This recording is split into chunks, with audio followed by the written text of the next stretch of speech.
Vibrator ഒരയ്ക്കുന്ന video ഇടാമോ? നീ ഇങ്ങ് വന്നാൽ മതി, നിനക്ക് ഞാൻ നേരിട്ട് കാണിച്ചു തരാം. എന്നും സ്വയംഭോഗം ചെയ്യാറുണ്ടോ? അത് മാത്രമേ ചെയ്യാറുള്ളൂ, വേറെ ഒന്നും ചെയ്യാറില്ല. വേറെ ഒന്നും അത്രയ്ക്ക് കഷ്ടപ്പെട്ട് ഞാൻ എൻ്റെ ജീവിതം അങ്ങനെ കഷ്ടപ്പെട്ടാ ജീവിച്ചത്. ഞാൻ ഒരു മുന്നിൽ കരഞ്ഞിട്ടില്ല.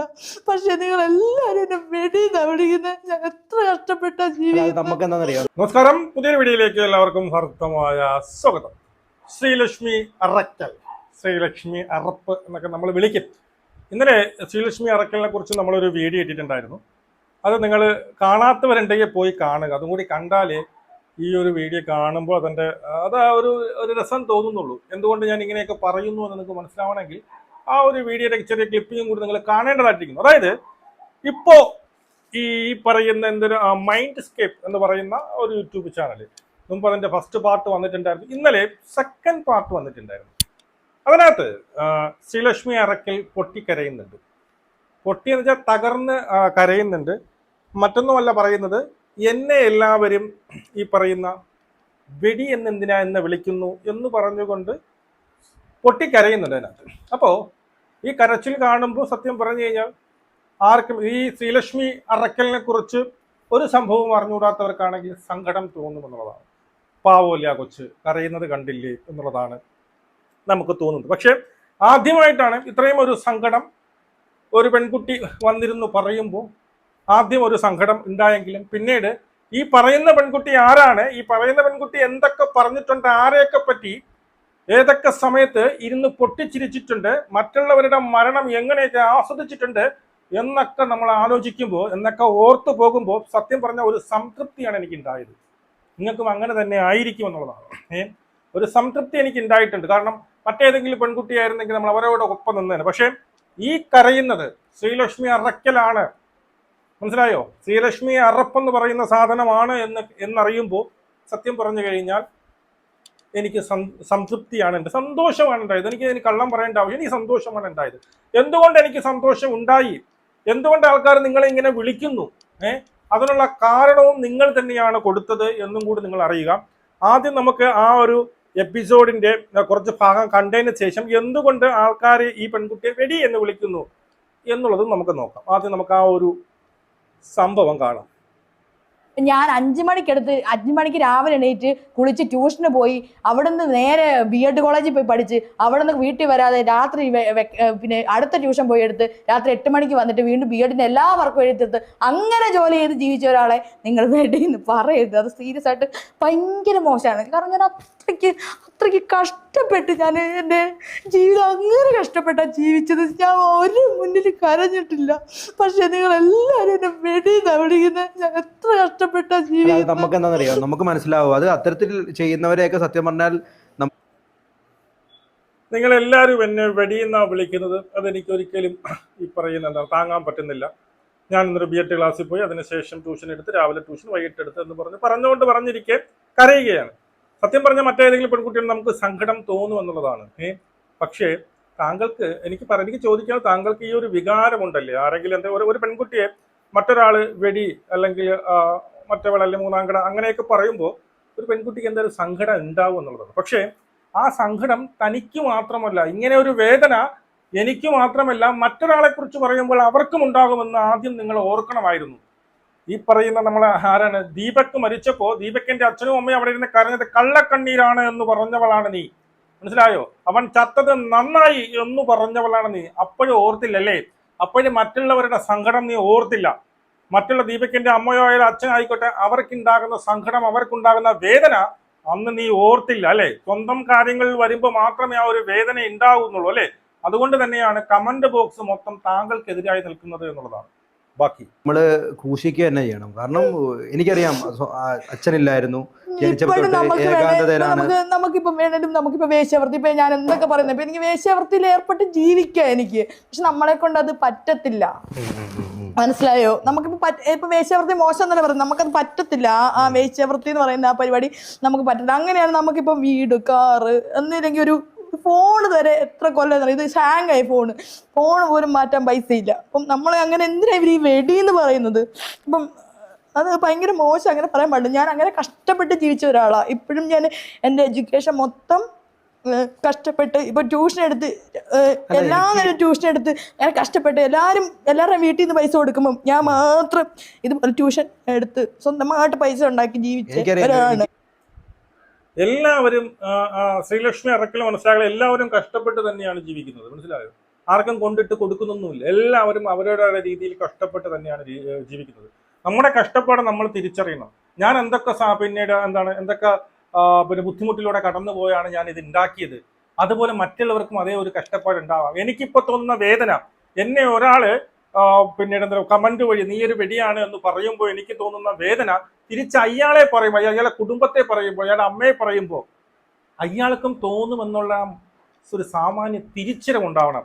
ആ തിരിച്ചറിവ് ഉണ്ടായിരുന്നു എങ്കിൽ ഇന്നിപ്പോ ഇവിടെ വന്നിരുന്ന് ഈ ഒരു കരച്ചിൽ കരയേണ്ട ആവശ്യം വരത്തില്ലായിരുന്നു. മനസ്സിലായോ? നിങ്ങൾക്ക് മാത്രമല്ല വേദന, എനിക്ക് മാത്രമല്ല അഭിമാനം എന്ന് മനസ്സിലാക്കാം. മറ്റുള്ളവർക്കും അങ്ങനെ ഒരു ചിന്തയുണ്ട് എന്ന് ആദ്യം മനസ്സിലാക്കിയാൽ തീരുന്നതേ ഉള്ളൂ. അതുകൊണ്ട് തന്നെ കഷ്ടപ്പാടുകൾ എല്ലാവർക്കും ഉണ്ട്. ഇവിടെ മീൻ വിറ്റും അല്ലെങ്കിൽ അങ്ങനെയൊക്കെ ജീവിക്കുന്ന, പഠിത്തം വരെ കൊണ്ടുപോകുന്ന, വീട്ടുകാരെ വരെ നോക്കുന്നവരും ഇഷ്ടംമാരി ഉണ്ട്. എനിക്കറിയാം. അത് ഒരു രൂപ പോലും വീട്ടിൽ നിന്ന് കൊടുക്കണില്ല. സ്വന്തമായിട്ട് അധ്വാനിച്ച് കൃത്യമായിട്ട് ട്യൂഷൻ എടുത്ത് അച്ഛനെ കണ്ടിട്ട് പോലും ഇല്ല. അത് 9ാം ക്ലാസ്സിൽ തൊട്ട് ഞാൻ ട്യൂഷൻ എടുക്കാൻ തുടങ്ങിയതാണ്. ഇപ്പൊ 9ാം ക്ലാസ്സിൽ, അതായത് എന്റെ ഒരു 14 വയസ്സ് തൊട്ട് ഞാനിപ്പോ 30 വയസ്സായി. എനിക്ക് ആ കഴിവുള്ളതുകൊണ്ട് മാത്രമാണ് ഞാൻ ജീവിച്ചു പോകുന്നത്. അപ്പൊ നിങ്ങൾ അങ്ങനെ വെടിയെന്ന് പറയരുത്, ഒരു മനുഷ്യനെയും പറയുന്നത്. അത് മാത്രം ഇപ്പൊ തന്തയില്ലാത്തവൻ വിളിക്കുന്നുണ്ട്, ഇപ്പൊ പല തന്തയ്ക്ക് ഉണ്ടായത് അങ്ങനെയൊക്കെ വിളിക്കുന്നുണ്ടല്ലോ. അപ്പൊ അതെന്തുകൊണ്ടാണ്? എന്റെ അമ്മയാണ്, എന്റെ അമ്മ അംഗൻവാടി ടീച്ചറായിട്ടാണ് ജോലി ചെയ്യുന്നത്. അപ്പൊ അംഗൻവാടി ഇപ്പൊ അവർ കിട്ടുന്ന 12,000 രൂപ അമ്മയ്ക്ക് ആ സമയത്ത് കിട്ടിക്കൊണ്ടിരുന്നത്. എന്റെ ചെറുപ്പത്തിൽ 600 രൂപയൊക്കെ മാസത്തിൽ കിട്ടുന്നത്. അതുകൊണ്ട് എന്താണുള്ളത്? അതുകൊണ്ട് കഷ്ടപ്പെട്ട് എന്റെ അമ്മയിലെ സക്കാത്ത് വാങ്ങാൻ പോയിട്ടുണ്ട്, അറിയാമോ? എനിക്ക് ഭക്ഷണം തരാൻ വേണ്ടിയിട്ട് വീടിന്റെ അടുത്തുള്ള ആൾക്കാരടുത്ത് സക്കാത്ത് പോയി വാങ്ങിയിട്ട് എനിക്ക് ഫുഡ് തന്നിട്ടുണ്ട്. അങ്ങനെ ഒരു അമ്മയെ പറ്റിട്ട് അങ്ങനെ നമ്മുടെ വീടുകളിലൊക്കെ പോവുമല്ലോ, അങ്ങനെ വരെ നമുക്ക് നമ്മുടെ വീടിന്റെ അടുത്തുള്ള ആൾക്കാർ തരുന്ന ഭക്ഷണം, അങ്ങനെ പട്ടിണി കിടന്ന് ജീവിച്ചിട്ടുണ്ട്. അങ്ങനെ പോലും എന്റെ അമ്മയൊന്നും ഒരു ഇത് മോശമായിട്ട് പോവാത്തൊരു സ്ത്രീയെ പറ്റിയിട്ടൊക്കെ നിങ്ങൾ ഇങ്ങനെ എന്നോട് ദേഷ്യം വെച്ചാൽ അങ്ങനെയൊന്നും പറയരുത്. അപ്പൊ എന്തായാലും കറണ്ട് പോയിട്ടുണ്ട്. ബാക്കി ഇതിൽ നിന്ന് എടുക്കാന്ന് കരുതിയത് കുറച്ചു നേരം വെയിറ്റ് ചെയ്തു, പക്ഷെ കറണ്ട് വരുന്ന ലക്ഷണമൊന്നും കാണുന്നില്ല. ഓക്കെ, അപ്പൊ നമ്മൾ പറഞ്ഞുകൊണ്ടിരുന്നത് ശ്രീലക്ഷ്മി അറക്കലിനെ കുറിച്ചാണ്. അപ്പോൾ സക്കാത്ത് വാങ്ങിച്ചാണ് നമ്മുടെ ഈ പറയുന്ന എൻ്റെ അമ്മ എന്നെ വളർത്തിയത് എന്നൊക്കെയാണ് പറഞ്ഞത്. ഇതുപോലെ സക്കാത്ത് വാങ്ങിച്ച് നിങ്ങൾക്കിപ്പം ഈ പറയുന്ന അംഗൻവാടി ടീച്ചറാണെന്ന് പറഞ്ഞു, 12,000 രൂപ സാലറി കിട്ടും. ഇതൊന്നുമില്ലാതെ പണിക്ക് പോലും പോകാൻ സാധിക്കാതെ അതിനുള്ള കെൽപ്പ് കൂടി ഇല്ലാത്ത ഒരുപാട് ഫാമിലികൾ ഇവിടെ ഉണ്ട് എന്നുള്ളതാണ്. ഇപ്പം ഞാൻ പറഞ്ഞു വന്നത്, താങ്കൾ എന്തുകൊണ്ടാണ് മറ്റുള്ളവർ വെടി എന്ന് വിളിക്കുന്നത് എന്നുള്ളതാണല്ലോ. അപ്പം താങ്കൾ മുമ്പ് ഈ ഒരു തൊട്ട് മുമ്പുള്ള ഒരു ഇന്റർവ്യൂവിൽ താങ്കൾ പറഞ്ഞൊരു കേസുണ്ട്, ഞാൻ 10-ലധികം പുരുഷന്മാരുമായിട്ട് സെക്സ് ചെയ്തിട്ടുണ്ട്. എനിക്ക് ഒരാളെ ഇഷ്ടപ്പെടുമ്പോൾ മാറ്റിയിട്ട് മറ്റൊരാളെടുത്ത് പോകും. ആദ്യം അവൻ്റെ മറ്റതാണ് എനിക്കിഷ്ടം, അതുകൊണ്ട് അവനുമായിട്ട് സെക്സ് ചെയ്യും. അതിനുശേഷം അടുത്തവൻ്റെ അടുത്ത് പോകും, അടുത്തവൻ്റെ ബെഡിലായിരിക്കും അവൻ പെർഫോം ചെയ്ത്. അങ്ങനെ ഓരോ സംഭവങ്ങൾ കണ്ട് ഈ വസ്ത്രം മാറ്റും പോലെ ഈ പറയുന്ന കാമുകന്മാരെ അല്ലെങ്കിൽ പുരുഷന്മാരെ മാറ്റും എന്ന് വളരെ ലാഘവത്തോടു കൂടി ഒരു തമാശയോടു കൂടി താങ്കൾ പറയുന്ന രീതി കേട്ടാണ് പലരും താങ്കളെ ആ ഒരു പേര് വിളിക്കുന്നത് എന്ന് മനസ്സിലാക്കുക. നമ്മളൊരു സെക്സ് എഡ്യൂക്കേഷൻ എന്ന് പറയുന്നത് നല്ലത് തന്നെ, സെക്സ് എഡ്യൂക്കേഷൻ നല്ലതാണ്. അത് കൊടുക്കുന്ന ഒരു രീതിയുണ്ട്. അല്ലാതെ ലൈവിൽ വന്നിരുന്നു കൊണ്ട് ഓരോ ഞരമ്പന്മാർ ചോദിക്കുന്ന ചോദ്യത്തിന് തിരിച്ചുത്തരം കൊടുക്കുകയല്ല. അല്ല ഈ രീതിയിൽ ലാഭത്തോടു കൂടി ഞാനത് അവനെ കണ്ടു, അവനെ എനിക്ക് ഇഷ്ടപ്പെട്ടു പോയപ്പോൾ വെറുതെ ഞാൻ അവനോട് സെക്സ് ചെയ്തപ്പോൾ എനിക്ക് അവൻ അത്ര പൊടിച്ചില്ല. കുറെ എനിക്ക് അവനോട് പ്രേമം തോന്നി. പിന്നെ ഞാൻ അവനെ കളഞ്ഞു. അടുത്തവനെ കിട്ടിയപ്പോൾ അടുത്തവൻ്റെ കൂടെ സെക്സ് ചെയ്തപ്പോൾ എനിക്ക് അപ്പോഴാണ് എനിക്ക് ഒരു കംഫർട്ട് തോന്നുന്നത്. അപ്പം അങ്ങനെ ഞാൻ മാറ്റി ഇതൊക്കെ ഒരു ട്രെയിലായിട്ടാണ് ഞാനൊരു പറയുന്ന സെക്ഷൽ ലൈഫിനെ കാണുന്നത് എന്നൊക്കെ പറയുമ്പോൾ ആൾക്കാർ ഈ ഒരു പേരിട്ട് വിളിക്കുമെന്നുള്ളതാണ്. ഇനി മറ്റൊരു നിങ്ങൾ ലൈവിൽ പറഞ്ഞ വേറൊരു കേസും കൂടി ഞാൻ വെച്ച് തരാം, അതുകൂടി കേട്ടോ. വൈബ്രേറ്റർ ഉരയ്ക്കുന്ന വീഡിയോ ഇടാമോ? നീ ഇങ്ങ് വന്നാൽ മതി, നിനക്ക് ഞാൻ നേരിട്ട് കാണിച്ചു തരാം. എന്നും സ്വയംഭോഗം ചെയ്യാറുണ്ടോ? അത് മാത്രമേ ചെയ്യാറുള്ളൂ, വേറെ ഒന്നും ചെയ്യാറില്ല. വേറെ ഒന്നിനും എനിക്ക് സമയം കിട്ടാറില്ല. ഞാൻ ഇപ്പോഴും വരെ സ്വയംഭോഗം ചെയ്തുകൊണ്ടാണ് ലൈവ് ചെയ്തത്. നിങ്ങൾക്ക് അത് അറിയത്തില്ല, അതുകൊണ്ടാണ്. സ്പോട്ടിലേക്കുള്ള വഴി പറഞ്ഞു തരാമോ? ഇത് മറ്റേ ബാലരമയുടെ സാധനമൊന്നുമല്ല, വഴിയൊക്കെ കണ്ടുപിടിക്കാൻ അങ്ങനെ മോട്ടുമൊയലിന് വഴി കാണിക്കാമോ എന്നൊക്കെ. അതുകൊണ്ട് എനിക്ക് അങ്ങനെയൊന്നും പറഞ്ഞു തരാൻ അറിയത്തില്ല. മോട്ടുമൊയലിന് വഴി കാണിക്കുമോ എന്നൊക്കെ പറഞ്ഞിട്ട് പെൻസിലെടുത്ത് വരയ്ക്കുന്ന പോലെ ഒന്നുമല്ല. ഇത് പെൻസിൽ കളിയല്ല, ഇത് വേറെ കളിയാണ്. കളിക്കാൻ നല്ലപോലെ അറിയണം. കളി അറിയത്തില്ല, അത് ചുമ്മാ വന്നിരിക്കുകയാണ് ഓരോരോ.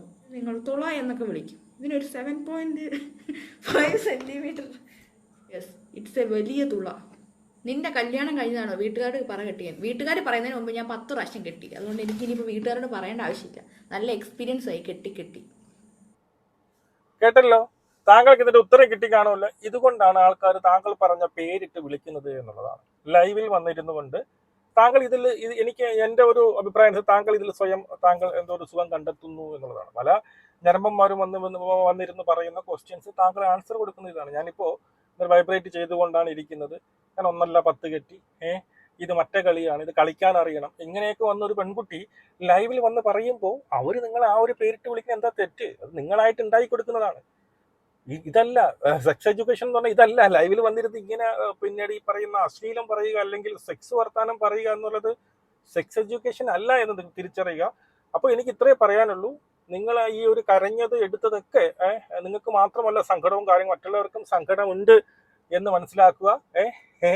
അതുകൊണ്ട് തന്നെ എന്താണ്, എനിക്ക് വലിയ സങ്കടവും കാര്യങ്ങളും തോന്നി. താങ്കൾ അർഹിച്ചത് തന്നെയാണ് എന്ന് മാത്രമാണ് പറയാനാണ് എനിക്ക് ആഗ്രഹം. അതുമല്ല, ഇനിയിപ്പം കുറേ നെഗറ്റീവ് കാര്യം, കുറേ ദിവസം വന്ന് ഈ പുള്ളി പുറത്തില്ലായിരുന്നു, ഇത് ലൈംലൈറ്റിലായിരുന്നു. ഇപ്പോൾ ഈ പറയുന്ന ദീപക്കിന്റെ വിഷയവുമായി ബന്ധപ്പെട്ട് വന്നിട്ടുണ്ട്. പുറത്ത് വന്നതിന് ശേഷം ഇനി കുറേ വൈറലായ ആൾക്കാർ തിരിച്ചു. ഇനി എനിക്കൊന്ന് വെളുപ്പിച്ചെടുക്കാൻ വേണ്ടിയിട്ടാണോ ഈ ഒരു കരച്ചിൽ എന്നും എനിക്ക് ഡൗട്ടുണ്ട്. നിങ്ങളുടെ അഭിപ്രായം നിങ്ങൾ മസ്റ്റായി കമന്റ് ചെയ്യാം. നമുക്ക് ഇവിടെ കാണാം. ജയ് ഹിന്ദ്.